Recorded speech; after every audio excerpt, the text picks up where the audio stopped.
Hey, what is up ladies and gentlemen, I'm Mario here once again and I'm back for some more of the Maxi Toys videos, and ladies and gentlemen, welcome back to more Let's Play of NES remakes for the Nintendo Wii U eShop download. So last time we actually did tackle through both Ice Climber and Wrecking Crew, even though despite the fact that we actually did have some pretty complications about the lack of depth of jumps in Ice Climber and all that.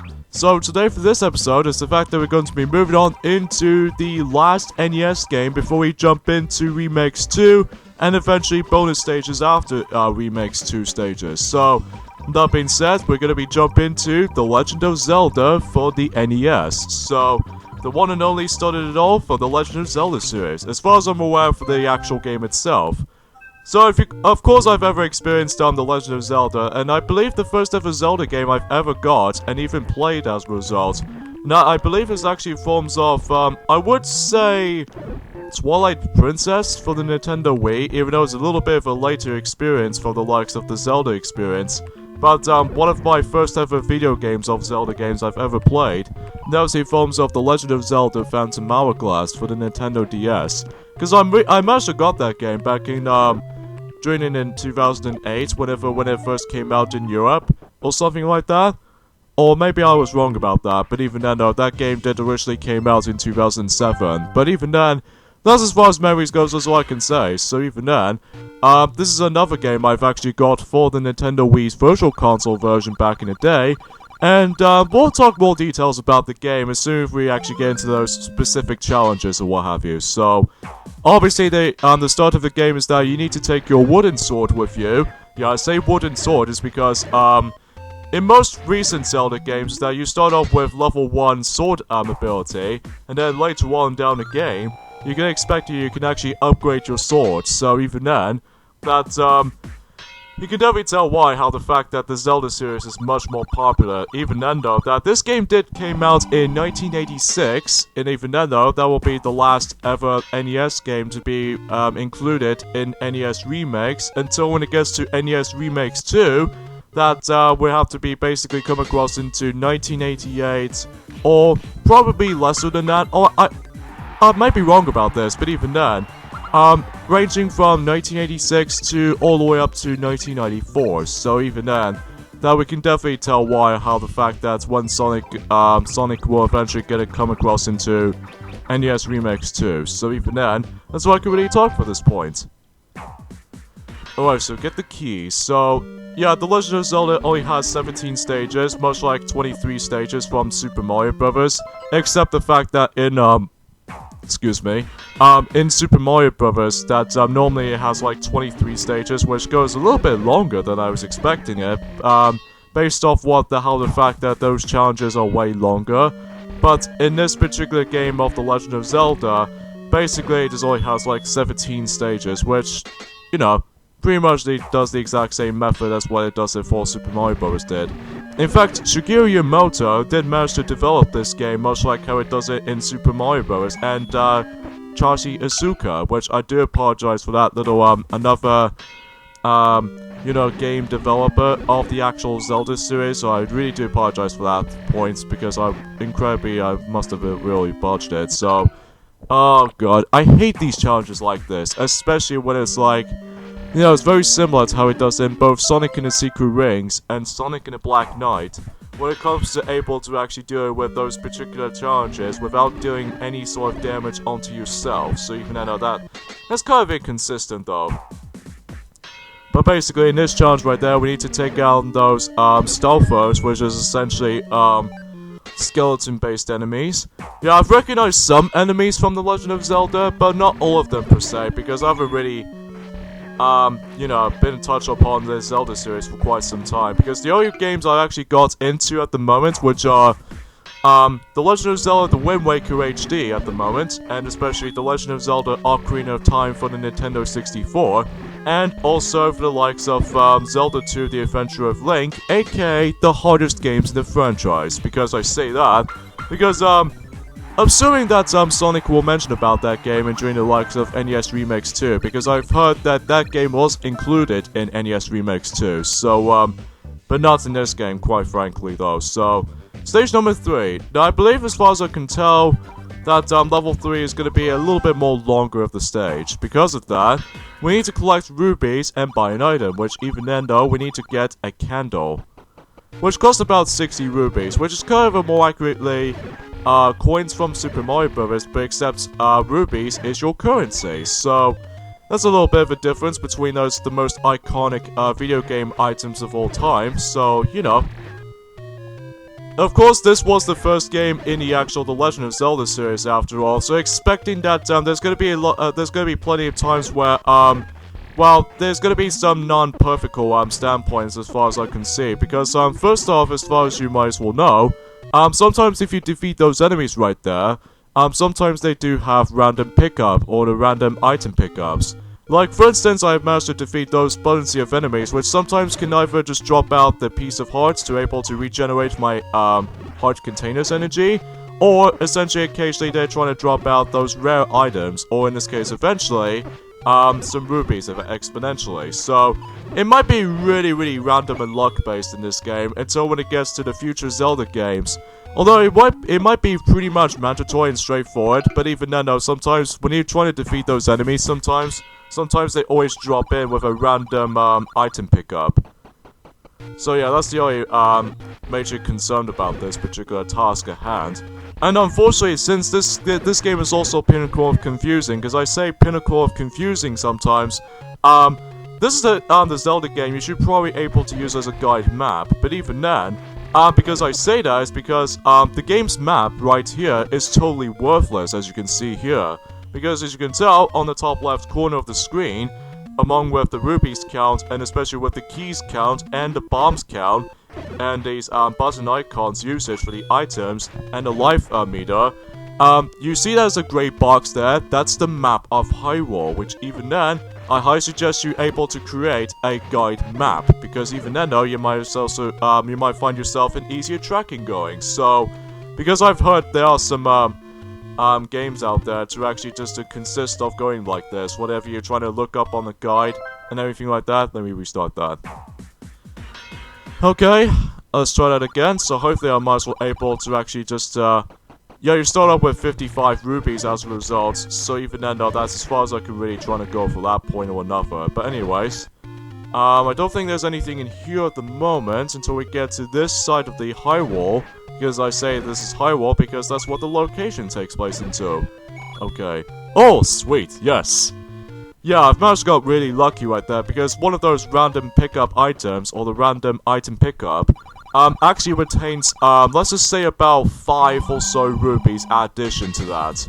So that way, it'll give me a rainbow stars pretty much. So, let us guys know in the comments below how the fact that, we would love to do a Zelda game Let's Play. But even then though, that we might as well able to do them all exponentially in the future. But even then, we'll definitely have to wait and find out. So we got ourselves the stamp here, which is the forms of the Super Mushroom, by the forms of Super Mario Bros.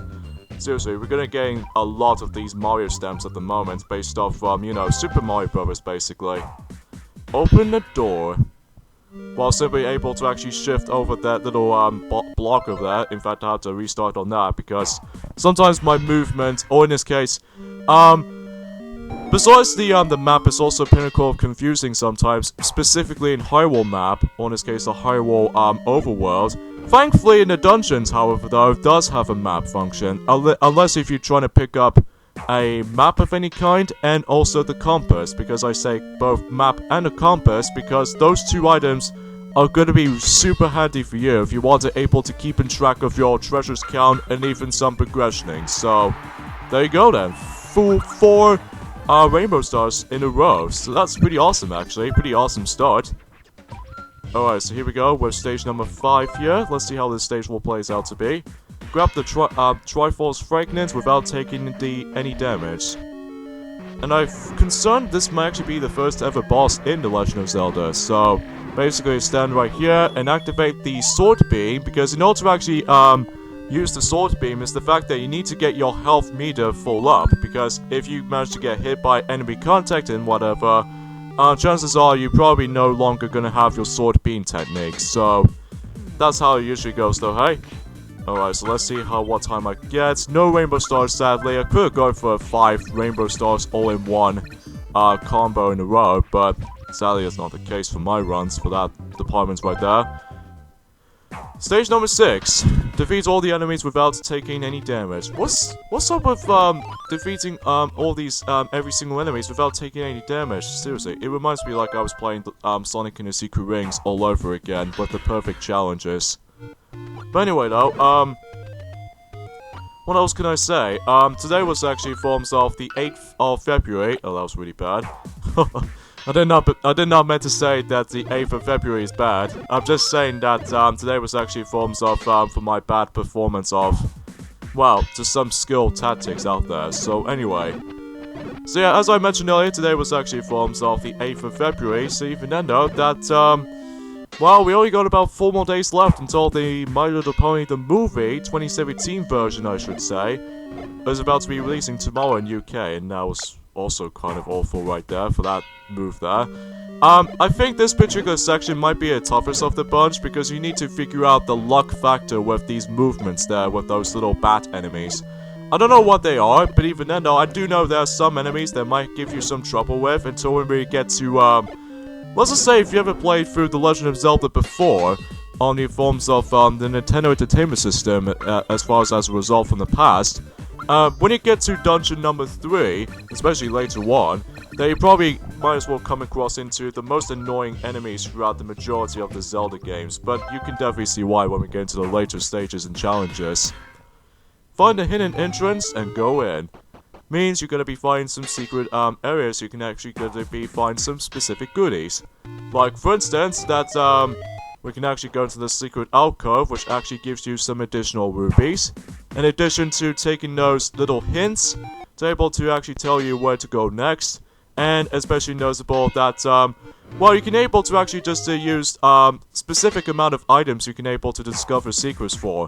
Like for instance, I managed to obtain this little flame light candle right there, which allows you to burn for those bushes. And then next thing you notice is that the bombs can able to actually explode those walls to actually just to go, well, in a secret alcove. Sometimes the secrets might actually contain something rewarding like whole bunch of rubies and items. But other times, as far as I've heard, they just little clumsy old fudge decide to able to repair, you know, just trying to able to pay you rubies to able to actually do a door repairs. I mean, door repairs? That's just a freaking bush. Jeez. Anyway though, so we got ourselves the next stamp, which is also from Super Mario Bros., but in forms of the blooper enemy. So, defeat the Dongo, which is more accurately the second boss in The Legend of Zelda. You need to be fast, and you definitely need the bombs to able to deal with this particular boss, because obviously we need to able to use the bombs to basically just try to deal damage on the Dodongo. So, that's how I've learned for that little detergent. Alright, so naturally we've almost done the halfway point in The Legend of Zelda already, so it's going really fast. Oh great, defeat all the enemies without taking any damage again. Seriously, what's up with challenges like this? It goes on like, you know, the majority throughout the throughout an NES remakes exponentially.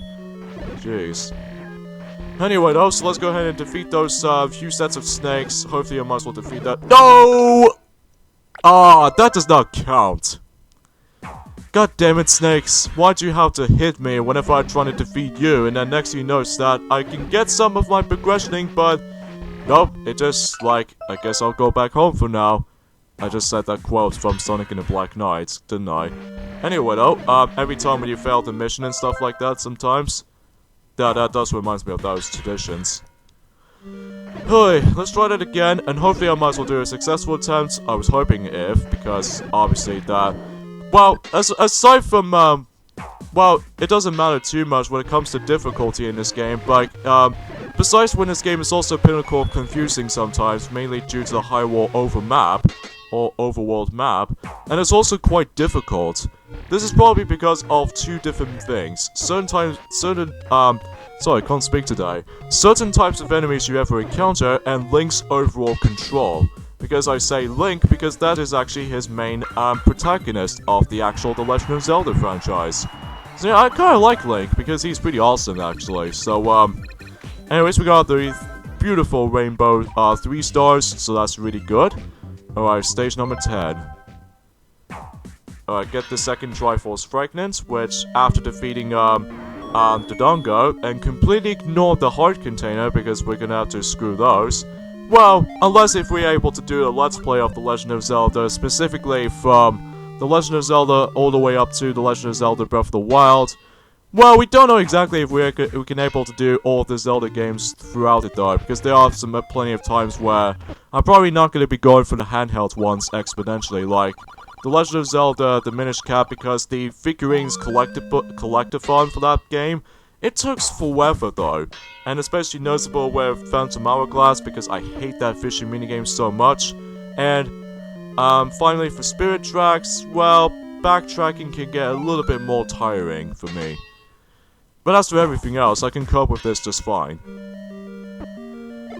Alright, so let's go ahead and place that bomb over here, right onto that dead body right there, or in this case the third boss in the actual game itself. And yeah, that's all I can really come across into at this point. So yeah, the majority of this little particular The Legend of Zelda's gimmick is that when we're able to actually enter in the dungeon and stuff like that while exploring for the high wall, basically we need to actually collect those, fragments of the Triforce. Mainly the Triforce of, Courage, because, technically in this game, in the forms of The Legend of Zelda the original, oh that was really bad, because it just gives me like a game over. Oh, we'll try that again. This boss can get a little bit more tough sometimes. Even then, it kind of reminds me like a Hydra for some reason. But except the fact that it's more accurately a two-headed, dragon. Which, unlike how it does it for the Hydra, that is more accurately a three-headed, snake. But even then, that's as far as I can see. Based off from, you know, the Olympus on Greece. As far as from Hercules as a result. Anyway, so we're done with that particular stage. Stage number 10. And let's see what ranks we can get. Rainbow Stars! Oh yeah! And we got stage number 14 as a bonus stages department. And we're able to move on to stage number 11. So, looks like we've gotten pretty far in The Legend of Zelda within at least for about a few minutes notice.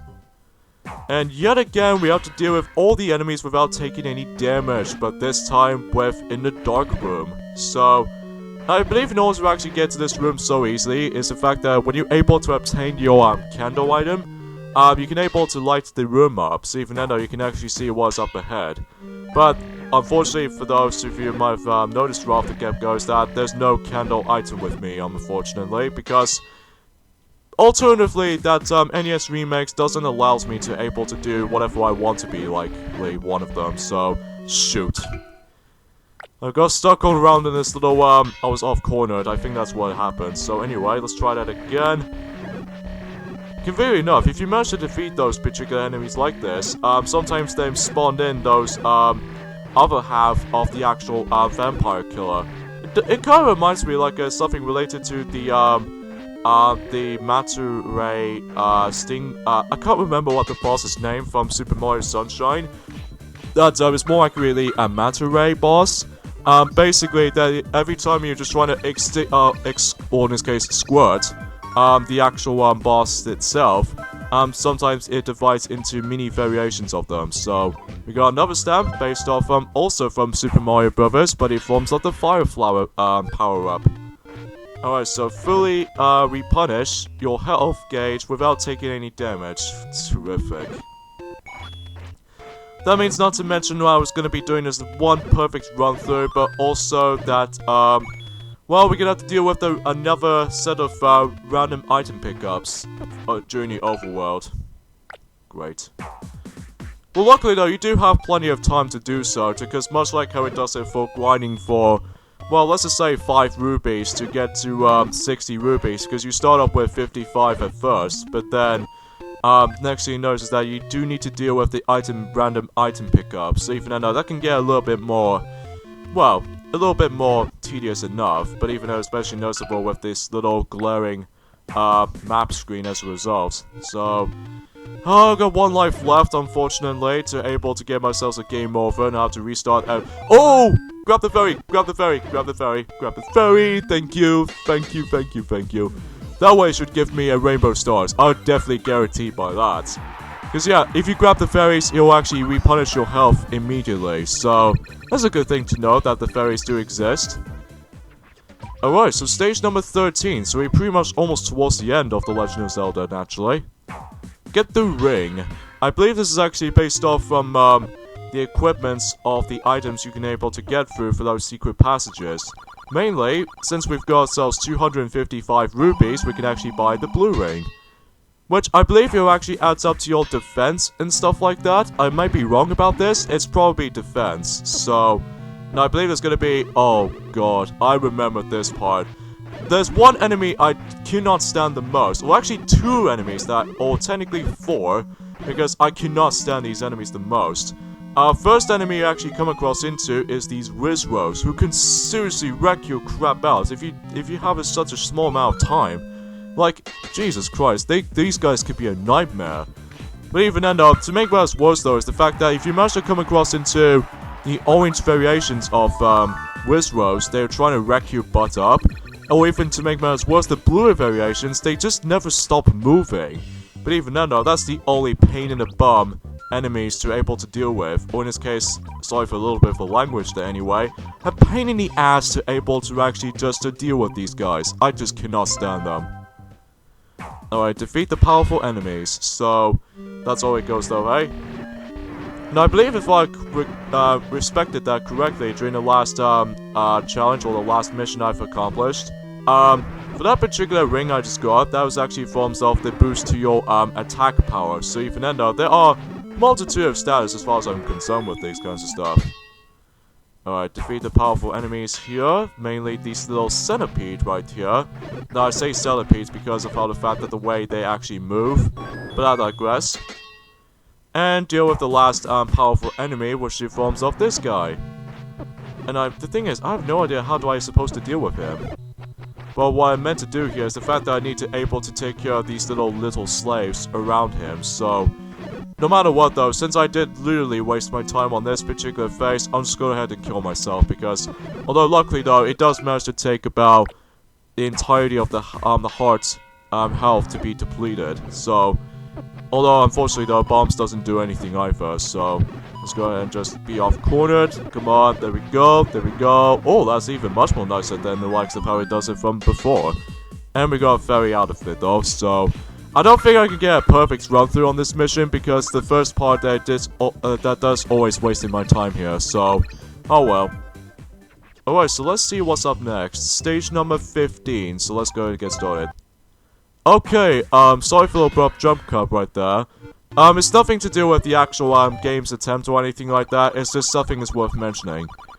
Ironically, like I mentioned during the likes of the Super Mario Odyssey Let's Play, my laptop actually just shut off again. Especially with the most, dreaded battery life. Even especially noticeable that I did charge it up this morning, and then whenever I took it out again, it drains too fast. And even then, it's kind of like how it does in the original, 3DS models, that it took about, like, 30 minutes to deplete it, each time with, 4 different segments of the battery life for the, specifically the original 3DS models. But still, it's incredibly annoying. Alright, so all you have to do in this particular challenge, especially for this majority of the task, is that since we've now mastered our Master Sword, or in this case a Magical Sword, oh god, I hate these enemies too. Alongside with Rizros, these are these Dark Nuts. Not to mention we actually come across into these bluer variations, which not only hit harder, but also takes more hits to kill. But even then though, I found the blue ones to be a pain in the ass as well. But even then though, that's as far as I can really tell from that point of view. And don't get me started on the orange variations them too. But even then though, that's as far as I can tell. Anyway, since we've got ourselves our special flute, or the recorder I should say. Have you ever heard of that sound effect before? I believe that sound effect will make a comeback in the forms of Super Mario Bros. 3, but in forms of the warp whistle. If you manage to use that, you can able to actually just, well, you only use the recorder for specifically on this boss alone. And speaking of the next boss, die! Huh, that was a one-hit KO. Especially with that little arrow shot that it needs to be required to defeat that. I think that guy is actually known as the Gomo, which is more accurately a spider creature. So, yeah, it's pretty easy. Alright, let's see what ranking I can get. A minute and 15 seconds and 3 milliseconds. A little bit longer, but hey, we still got the rainbow stars as a result, so that's good by me. Alright, so we naturally got 2 more stages left. So we got a bullet bill stamp from the likes of Super Mario Brothers. So, stage number 16, here we go. Make your way to the boss's lair, which all we have to do is basically we need to just figure out where we're gonna go there. That's all you're really trying to do in this particular challenge there. So we're just gonna have to ignore these guys. Until when we get to this part, until we have to deal with these orange variations of darkness. Because they just never stop freaking moving. I think that's the only major conception I have with, well, at least as far as I can really dread it the most with those enemies the most. But even then, you can definitely tell why when we're about to start to be doing a Let's Play of The Legend of Zelda eventually. Mainly on the original game, because Link wasn't exactly the most modable fighter out there, I have to be brutally honest here, because Link is a tank when it comes to sword combat.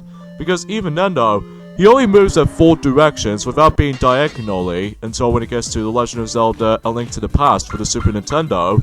That way the combat department, especially with the combat gimmick about The Legend of Zelda, would become much more improvement.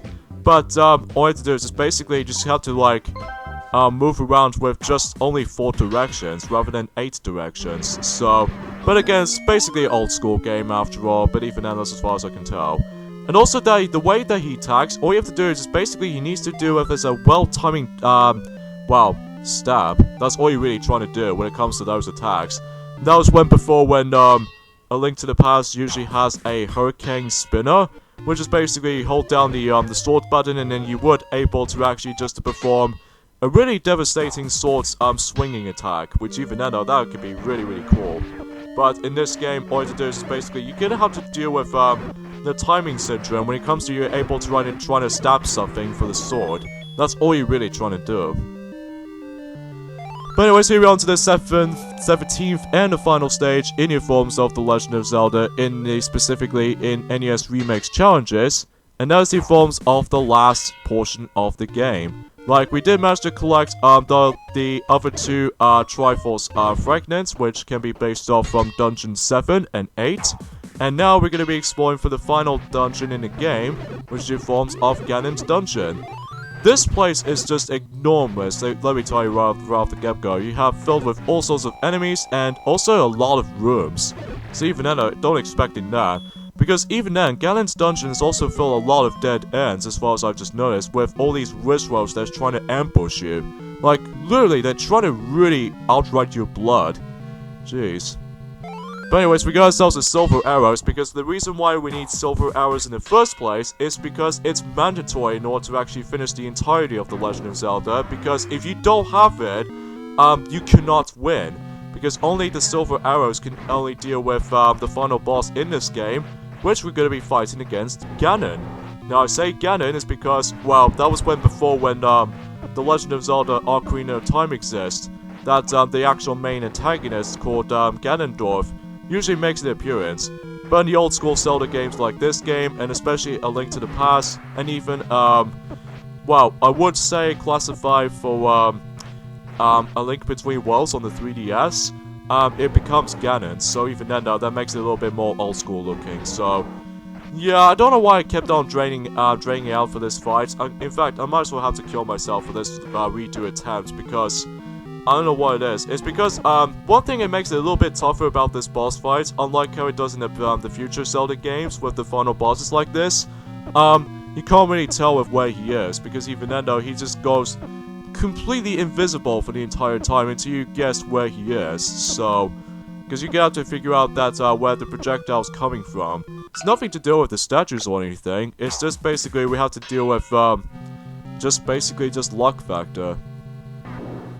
But yeah, as far as I've noticed already from the start is that, again, in order to actually finish the main game of The Legend of Zelda is that, until you're able to hit him like about 4 times or 5 times. Well, I did hit him 1 time, but I hit him 2 times. And let's do it with him the 3rd time. There's the 3rd time. And we're going to have to do it with the 4th hit. Come on, where is he? Where is he? Where is he? I know he was in here somewhere. Come on. let me finish up with you before okay, 4 hits. So yeah, you need to use the silver arrow before you're able to deal the final blow to Ganon, until you're able to receive the Triforce of Wisdom. Because there's no Triforce of Courage in this game until when it gets to Zelda 2 The Adventure of Link, until there gets more description about the actual Triforce itself. Because when it gets to the future Legend of Zelda games, they can describe. Okay, thanks Link, you are the hero of Hyrule, thank you very much. Jeez, that is by far the longest mission in the entirety of NES remakes. 2 minutes! 2 minutes in one mission so far. I don't have to complain about that.